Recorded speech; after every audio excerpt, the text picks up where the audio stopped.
Selamat sore, selamat makan. Makanan khas di kampung. Pais jantung jauh. Tutut, tutut, tutut.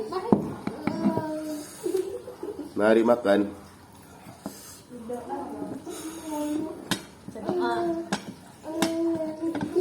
Bismillahirrahmanirrahim.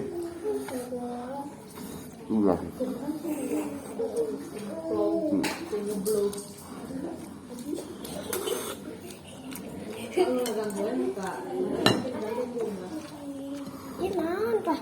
Pais. Jantung jauh, pais jantung jauh. Iya. Cuk.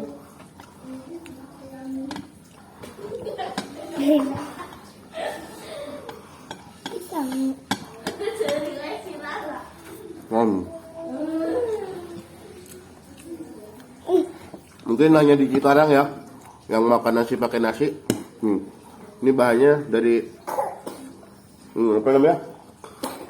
Kembang pisang batu sama bumbu-bumbu sama nasi.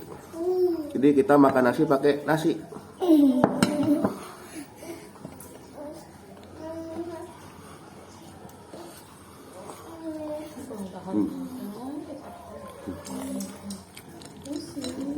Tututna baradag. Ingat dicok-crok ya, dicok-crok. Ngelihat dah Kak.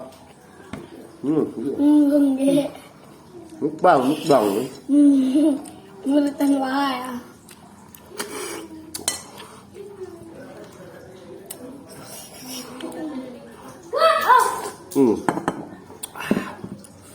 Khas tutut Sunda pakai koneng, pakai konci. Ci.